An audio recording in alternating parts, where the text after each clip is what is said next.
Mga kalingap, suportahan natin ang Teacher N, isang kalingap reactor ng Kalingap Radyo Balitaan, Teacher N YouTube channel.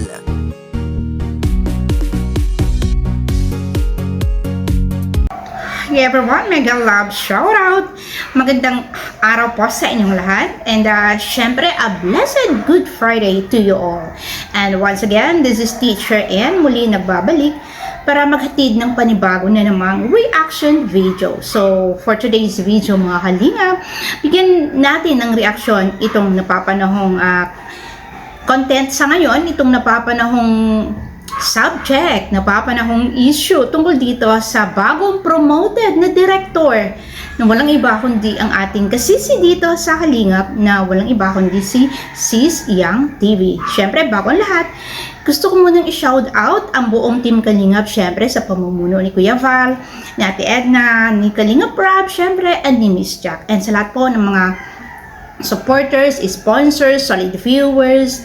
So ayan, sa lahat ng mga ambassadors, reactors, sa lahat po ng mga deputies, ayan, and syempre sa lahat po ng mga kasama ko sa Kalingap Radyo Balitaan and sa aking kabardagulan na walang iba kundi si Angie Di Vera, si Darlene Vlog, si Gandang Emi, and of course the only thorns among the roses, si Kuya Noli, and yours truly, Teacher N, mga host po ng Kalingap Radyo Balitaan. So ay mga Kalingap, magbigay din tayo ng ating opinion dito sa nababalitang Yang TV ay plano na magtayo ng sarili niyang landing pad, pero ito ay nasasakop sa. So, syempre, wala naman pong masama kung gagawa ng isang landing pad, ng isang Yangmi, kasi napakaganda naman ang kanyang layunin ay para mai-scatter yung mission and vision and advocacy ng Team Kalingap sa Iloilo. So, ayan, bago ang lahat, I would like to congratulate Yang TV na na-promote ka as a director of the landing pad. Na kaya nga sabi ni Kuya Val, magiging ng director kasi you owned the landing pad dahil wala nang babayaran ng mga bills itong si Kuya Val. So, ikaw na yung bahala, 'di ba, sa internet connection, sa water, sa electricity, even doon sa rental sa bahay, wala nang babayaran ang Kalingap kasi yung mismong ambassador, sila mismo yung may-ari nung bahay na magiging landing pad. So, which is really good. Na ikinatuwa naman ni Kuya Val dahil malaking tulong po talaga ito sa mga Kalingap. Syempre, dahil yung pera may bibigay doon sa ambassadors and yung pera na kumbaga rent dito sa mga landing pads ay maibibigay na lang sa pagtulong sa kapwa, 'di ba? Sa mga taong nangangailangan ng tulong. So, yun ang kagandahan dito sa mga planong ito ni Yang Mi. So, nung dahil doon sa plano mo na yun, Sis Yang, para bang nagkaroon ng panibagong plano itong si Kuya Val base doon sa iyong desisyon na magbuo ng sariling landing pad na wala kang pagbabayarin, no, ng mga bills. So, yan, una pa naman, napakaganda talaga ng iyong hangarin. Pero ito, titingnan natin ha. Meron mga katanungan niya kasi bago tayo magawa ng mga desisyon, meron tayong dapat na itanong sa ating sarili, kaya ba natin maging leader? Kasi unang-una alam natin na meron kang binuo na grupo, yung Jomcarl 18, di ba? And sa tingin mo, Sis Yang Mi, could you ask yourself na, am I a good leader? Di ba? Kasi sabi nga natin, kapag ang binuo mong grupo ay medyo para bang na-dissolve, for what the reason, di natin alam, di ba? So, ibig sabihin, something is wrong. Something is wrong with the leader or something is wrong with the members, hindi natin alam.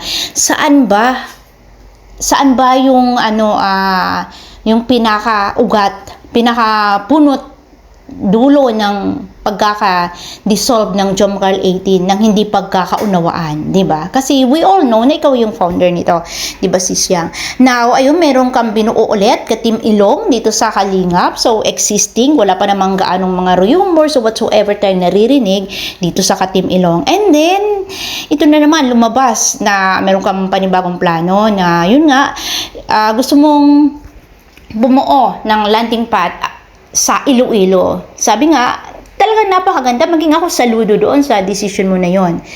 Pero napag-isipan mo ba to ng 10 or 100 or million times bago mo to isiniwalat sa publiko at nalaman ng mga reactors and marami din hong mga nag-react, syempre nagugulat dahil from John Carl 18 na binuo mong group na medyo parang nagkaroon ng medyo parang naging maraming mga alam mo na hindi pagkakaunawan, and then ka Team Ilong, hindi, syempre existing pa rin, and syempre itong landing pad. So you're so creative sis, napakagaling mo talaga, kaya ako isaludo sa iyo, congratulations, sobrang galing talaga ng isang Young TV, napakagaling mag-isip ng mga ideas na talagang lahat naman ay kinatutuwa ng ating si Kuya Val. So for me, wala pong mali doon, kaya lang sis ito, you're so idealistic.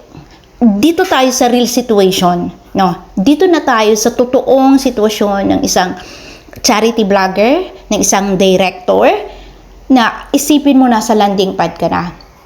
Syempre, wala ka namang babayang renta kasi sa'yo yun, di ba? Sa yung bahay yun. What if marami ng mga scouters na pumunta doon sa bahay mo? Di ba? Okay lang ba yun? Okay lang ba yun sis? Kaya mo bang mag-manage? Kaya mo ba yun i-manage? What if, ano sasabihin ng family mo? Okay ba yun sa kanila? Now, kung okay lang din yun sa kanila, so, okay tayo doon. Wala tayong problema doon, di ba? Kasi, hindi pa tayo nasa real na situations. O ngayon, marami nang pupunta sa'yo ng mga charity vloggers. And then, marami ng mga mag-ask sa'yo ng help. Kasi alam nila, na ikaw ay isang director, isang ambassador, o ikaw ay isang leader ng Kalingap. Kasi landing pad, makikita talaga nila yun. And syempre, it will be announced. At maraming nakakaalam, di ba? So, marami nang pupunta sa iyo, maghihingi ng mga donations, maghihingi ng mga tulong. So, marami yan. Hindi lang yan bills ang babayaran mo. Napakarami pa niyang mga dapat mong i-sustain. Kakayanin mo ba? Will you say no to those people who asked help from you? Kasi hindi na kaya ng budget. Diba? So, ano yung essence ng pagiging charity vlogger? Ano yung essence ng pagkakaroon ng landing pad? Kung hindi natin ito ma-manage ng maayos. And syempre, para ma-manage ito ng maayos, of course, you have to come back here to Philippines for good. Diba? Kasi, kung hindi ka uuwi dito and you will ask someone to manage it for you, hindi po yun maganda. Kailangan ikaw talaga yung magmamanage nung landing pad na yun para ma-manage mo ng maayos para maging successful. Diba sis? Now, sabi mo nga, you will not ask any single centavo to anyone kasi ikaw ang magbabayad ng lahat. Kaya mo bang masustain ang lahat ng needs ng mga taong nag-a-ask sa'yo ng help? Say for example, meron kang kailangan pabahayan. Kaya mo bang magpabahay without asking any help from the sponsors? Kaya mo ba yun? Could you do it by yourself? Now, kung kaya mong gawin, well, congratulations. Kasi ako maging sa akin sarili, oh no, I can't. Hindi ko kayang gawin yun. Diba? Ang naisi-share ko nga lang ay kukunti, diba? So, and we all know that you are a reactor. And some of those reactors describe you as collector. Syempre, hindi naman natin sasabihin collector ng garbage. Collector, of course, ng mga sharing, ng mga blessings. O, diba? Nagko-collect ng mga pera, ng mga share, ng mga sponsors. Kasi ibibigay mo yun doon sa taong kung kanino ito ibibigay. So, I agree with those reactors na dinescribe ka as collector. So, ayun. And you haven't experienced as a charity vlogger yet, right? Tama ba ako? Hindi mo pa ito na-experience na maging isang charity vlogger. So, wala ka pa doon sa real situation na yun. You're so idealistic, sis. Sis Yang Mi. Sometimes, it's easy for us to say, but it is really hard to do. So, what if hindi mo pala kinaya? What if kinulang pala ang budget mo? What if ang hirap pala? Napakaraming what if yan, sis Yang. Napakarami yan ng mga katanungan dapat mong sagutin. At napakarami din yung mga bagay na kailangan isaalang-alang bago mo to binitiwan sa publiko. Dahil nasabi mo na at marami na ang natuwa sa plano mo. Ngayon, aatras ka pa ba? Kasi sa isang iglap, di ba?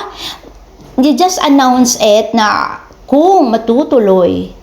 So, natuwa kami, abay, merong landing pad sa Iloilo. So, if it will happen, so someday, somehow, makakarating din ako ng Iloilo kasi, di ba, being part of Kalingap. So, nakatutuwa ako. And then, the following day, just a blink of our eye, sabi mo, hindi na lang itutuloy. Ganun ka ba kadali magdesisyon, Sis Yang? And then, ganun ka din ba kadali mag-withdraw ng lahat ng mga naging decision mo? Oh, come on. Diba medyo nakakadismaya? Kaya nga tinatanong kita, buo ba ang loob mo? By hook or by crook, kailangan i-go mo yan, i-push mo yan. Kasi, dyan matitest yung kredibilidad mo di ba? Sis Yang. So hindi ko kini-question yung capability mo bilang isang magiging director kasi alam naman natin napakagaling mo, di ba? Kaya nga hangang-hanga sa Esquivel, di ba? So yun nga, sana magagampanan mo yung isang pagiging directress and sana maging smooth.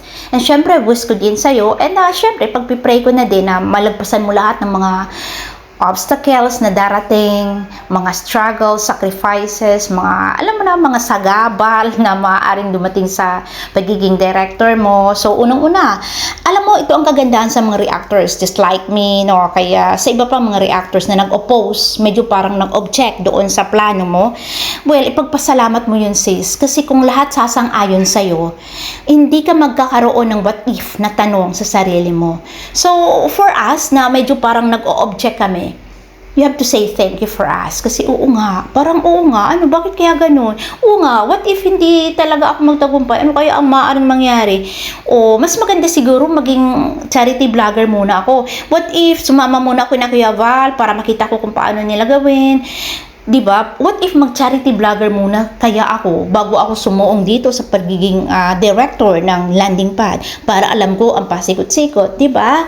So, ito ang kagandahan sa mga reactor ko, medyo parang may nag-o-object, may nag-o-oppose at hindi sumasang-ayon. Kasi kung lahat kami sasang-ayon sa'yo, sis, abay, wala kang chance na magtanong, wala kang chance na magmuni-muni, at wala kang chance na mag-isip kung tama ba o dapat ba o hindi dapat gawin ang isang bagay. So, this is all my advices to you, Sis Yang, and I hope you don't mind. So, bilang kasister mo dito sa Kalingap, gusto ko lang bigyan ka ng, alam mo, yung konting, mag-o-oppose ako doon sa, sa plano mo, para magkaroon ka ng konting mga katanungan. Pero hindi ibig sabihin ay kini-question ko yung iyong capabilities. And I really believe na kaya mo yan, di ba? Na kaya mo nga itong Jom Carl 18 na founder ka, di ba? And naging successful naman yung pagiging founder. Kaya nga lang, medyo parang nakakalungkot na itong Jom Carl 18 ay parang nagkakagulo, di ba? Kaya sabi ko nga, I always describe a good leader na kung ang isang leader ng isang grupo ay napapanatiling buo ang kanyang grupo, well, congratulations because you are a good leader, di ba? Kasi kapag hindi mo yun na-manage well, talagang maaano yung grupo na binuo mo, mababasag. Diba, sis? Do you agree? So, will you describe yourself as a good leader? If so, or if yes, then, congratulations and good luck sa bago mong task, director ng landing pad ng Iloilo. Wish you all the luck, and this is Teacher N. Saying bye and God bless everyone. I hope na mayroon kang something na matututunan sa aking reaction, opinion, suggestion, and advice ngayong araw. And I hope you don't mind this, Sis Yang. And ito nga, palagi kong sinasabi, huwag tayong maging idealistic. We have to look forward doon sa magiging real situations. Kasi it's just easy for us to say, but it is really hard to do. Yan po ang palagi nating sasabihin. At palagi tayong maraming bagay na isa sa alang-alang bago natin gagawin ang mga susunod na mga hakbang. That's all. Bye and God bless everyone.